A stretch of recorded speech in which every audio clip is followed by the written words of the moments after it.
जय हिंद साथियों। तो स्वागत है आप सभी का एक बार फिर से जनरल अवेयरनेस के एक नए सेट में। दोस्तों आपको पता होगा कि हम डेली जनरल अवेयरनेस के 25 क्वेश्चन करते हैं जो कि Indian navy SSR and Indian navy MR के एग्जाम में जनरल अवेयरनेस के 25 क्वेश्चन आते हैं। तो इनका सेक्शन हम इस क्लास में कवर करते हैं। तो चलिए दोस्तों आज की इस क्लास की शुरुआत करते हैं।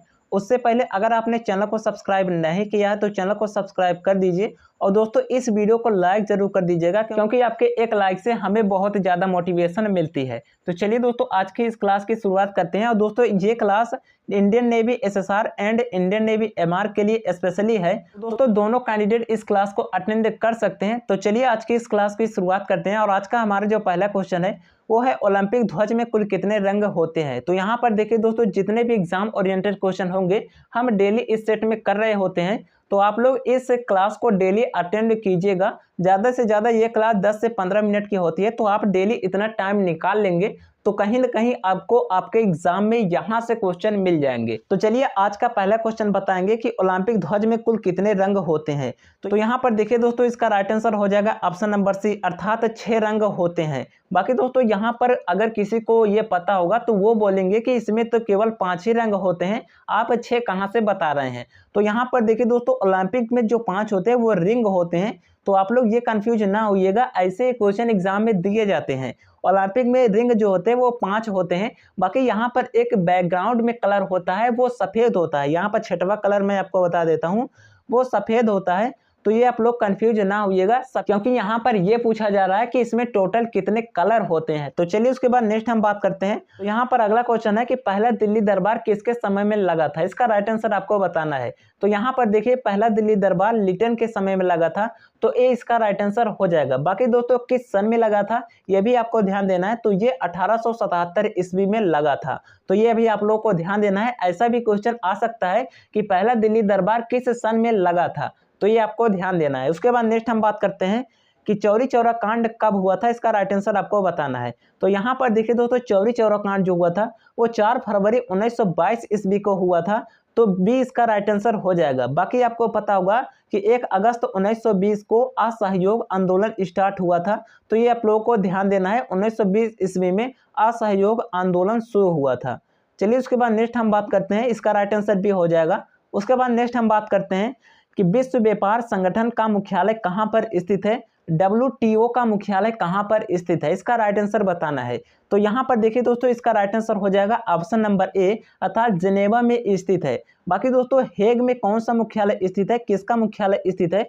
तो हेग में अंतर्राष्ट्रीय न्यायालय का मुख्यालय स्थित है। तो ये भी आप लोगों को ध्यान देना है। अंतर्राष्ट्रीय न्यायालय का मुख्यालय जो है वो हेग में स्थित है। उसके बाद WTO का मुख्यालय जिनेवा में स्थित है। चलिए उसके बाद नेक्स्ट हम बात करते हैं। अगला क्वेश्चन है कि एशिया की सबसे लंबी नदी क्या है। इसका राइट आंसर आपको बताना है। और दोस्तों यहाँ पर क्वेश्चन आपको ध्यान से पढ़ना है कि पूछा क्या जा रहा है। यहाँ पर पूछा जा रहा है कि एशिया की सबसे लंबी नदी, तो इसका राइट आंसर आप बताएंगे।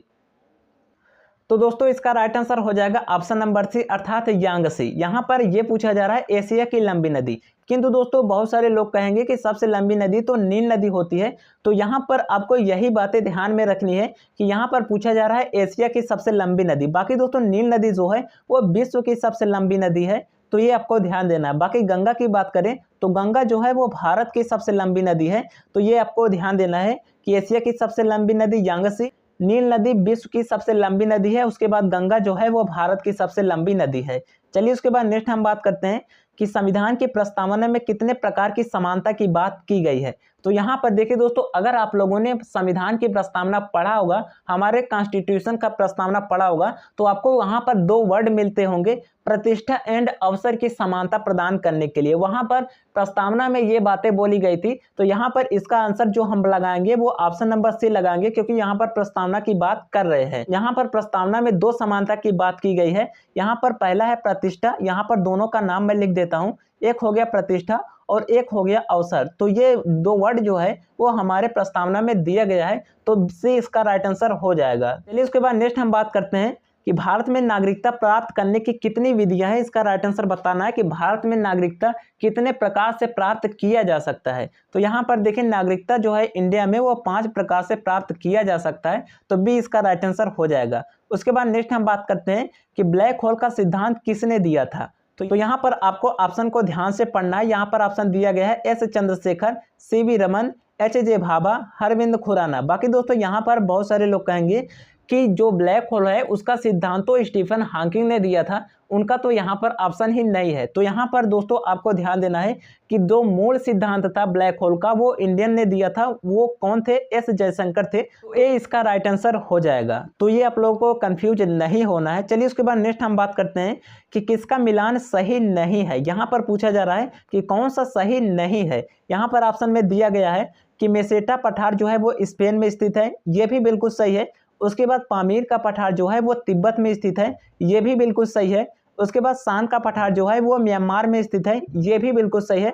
बाकी यहाँ पर दिया गया है कि पेटागोनिया का पठार जो है वो ब्राज़ील में स्थित है। तो यहाँ पर देखिए दोस्तों ये गलत है, क्योंकि पेटागोनिया का पठार जो है वो अर्जेंटीना में स्थित है।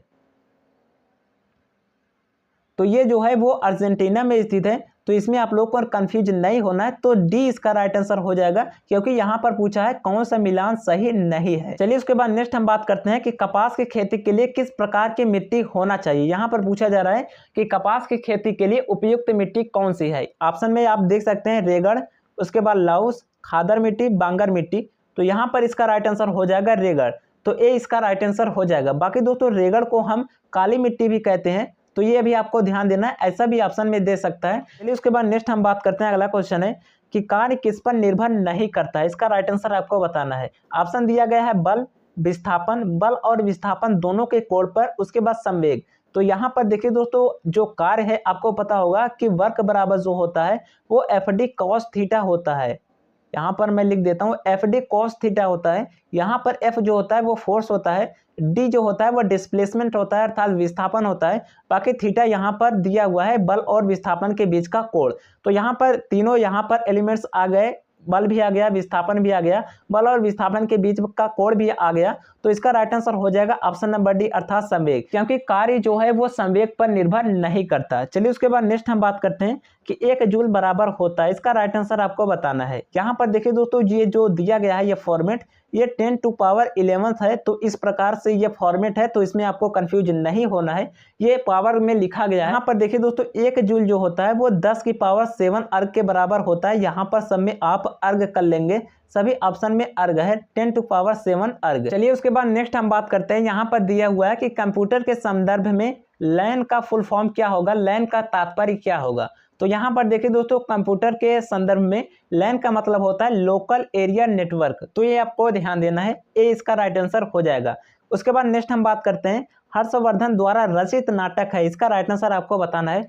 तो यहाँ पर देखिए दोस्तों हर्षवर्धन द्वारा रचित नाटक जो है वो रत्नावली है। तो एक इनका रत्नावली हो गया। बाकी दोस्तों 2 इनका और नाटक है, यहाँ पर मैं लिख देता हूँ। एक हो गया नागानंद, इसके अलावा यहाँ पर जो लिख रहा हूँ वो 2 और हैं। एक हो गया नागानंद, उसके बाद एक हो गया प्रियदर्शिका। तो ये आपको ध्यान देना है, ये 2 नाटक हो गए। उसके बाद एक रत्नावली। तो ये 3 नाटक आपको ध्यान देना है, ये एग्जाम में अक्सर पूछे जाते हैं, हर्षवर्धन द्वारा रचित नाटक। चलिए उसके बाद नेक्स्ट हम बात करते हैं कि बेलूर किस नदी के तट पर स्थित है। यहाँ पर देखिए दोस्तों हमने इंग्लिश में भी क्वेश्चन कवर किया हुआ है, तो जिन्हें भी हिंदी पढ़ने में थोड़ा सा परेशानी होती है तो वो अपने इंग्लिश में भी समझ सकते हैं। तो यहाँ पर हमने सभी को देखते हुए कवर किया है। तो यहाँ पर इसका राइट आंसर आप बताएंगे कि बेलूर किस नदी के तट पर स्थित है। तो यहाँ पर देखिए दोस्तों बेलूर जो है वो यांगची नदी के तट पर स्थित है। तो ए इसका राइट आंसर हो जाएगा। उसके बाद नेक्स्ट हम बात करते हैं कि एशियाई विकास बैंक का मुख्यालय कहाँ पर स्थित है। इसका राइट आंसर आपको बताना है। तो यहाँ पर देखिए दोस्तों एशियाई विकास बैंक का मुख्यालय जो स्थित है वो मनीला में स्थित है। तो सी इसका राइट आंसर हो जाएगा। बाकी दोस्तों मनीला पड़ता कहाँ है, ये पड़ता है फिलीपींस में। तो फिलीपींस में ये पड़ता है, तो ये आपको ध्यान देने हैं। चलिए उसके बाद नेक्स्ट हम बात करते हैं। अगला क्वेश्चन है कि व्यक्तिगत खाता किस में नहीं खोला जा सकता है, आप किस में पर्सनल अकाउंट नहीं खोल सकते, किस बैंक में। तो यहाँ पर यही पूछा जा रहा है, इसका राइट आंसर आपको बताने हैं। तो यहाँ पर देखिए दोस्तों इसका राइट आंसर हो जाएगा, ऑप्शन आप देख सकते हैं, भारतीय रिजर्व बैंक, अनुसूचित बैंक, सहकारी बैंक, इनमें से कोई नहीं। तो यहाँ पर इसका राइट आंसर हो जाएगा भारतीय रिजर्व बैंक, क्योंकि दोस्तों भारतीय रिजर्व बैंक में कोई भी व्यक्ति जो होता है वो पर्सनल अकाउंट नहीं खोल सकता। अगर आप लोगों में से किसी का अकाउंट होगा तो कमेंट कर देना। चलिए इसके बाद नेक्स्ट हम बात करते हैं राष्ट्रीय कृषि बीमा योजना कब लागू की गई थी। इसका राइट आंसर बताना है, राष्ट्रीय कृषि बीमा योजना कब लागू किया गया था। तो दोस्तों ये लागू किया गया था 1999 ईस्वी में। तो डी इसका राइट आंसर हो जाएगा।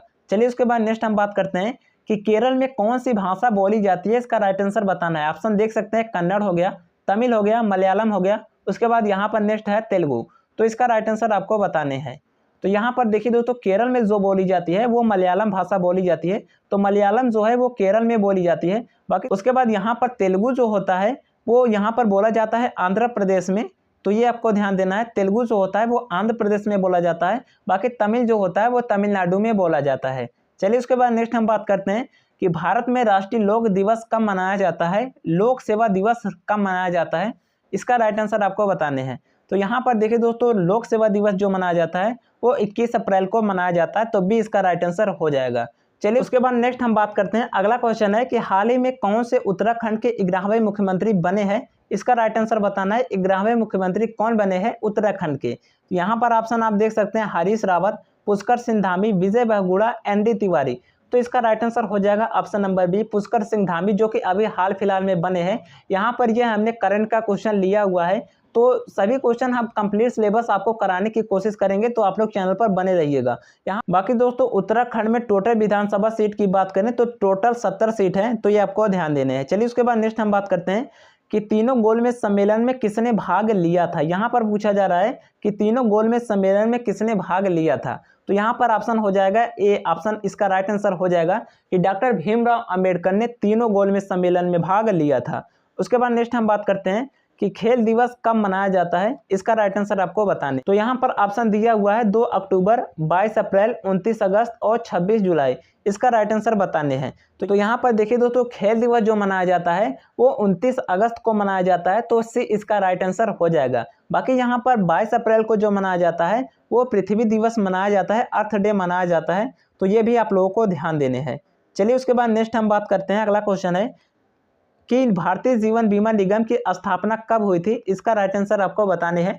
कि एलआईसी की स्थापना कब हुई थी। आपको पता होगा कि एलआईसी एक इंश्योरेंस कंपनी है, इसका राइट आंसर बताएंगे। तो यहाँ पर देखिए दोस्तों, एलआईसी की स्थापना जो हुई थी वो 1956 ईस्वी में हुई थी, तो डी इसका राइट आंसर हो जाएगा। चलिए उसके बाद नेक्स्ट हम बात करते हैं कि निम्न में से कौन हिमालयी नदी नहीं है। यहाँ पर पूछा जा रहा है कौन सी हिमालयी नदी नहीं है। ऑप्शन आपको ध्यान से पढ़ना है, गंगा नदी, सिंधु नदी, ब्रह्मपुत्र और महानदी। यहाँ पर देखिए इसका राइट आंसर हो जाएगा ऑप्शन नंबर डी, अर्थात महानदी, तो डी इसका राइट आंसर हो जाएगा। बाकी दोस्तों, ये तीनों जो है वो हिमालय से निकलती है, तो इसलिए ये हिमालयी नदी है। बाकी महानदी जो है वो हिमालय से नहीं निकलती, तो इसलिए डी इसका राइट आंसर हो जाएगा। तो चलिए दोस्तों, आज की इस क्लास में हमने टोटल 25 क्वेश्चन का सेट आपको करा दिया। तो दोस्तों, आप वीडियो को लाइक जरूर कर दीजिएगा।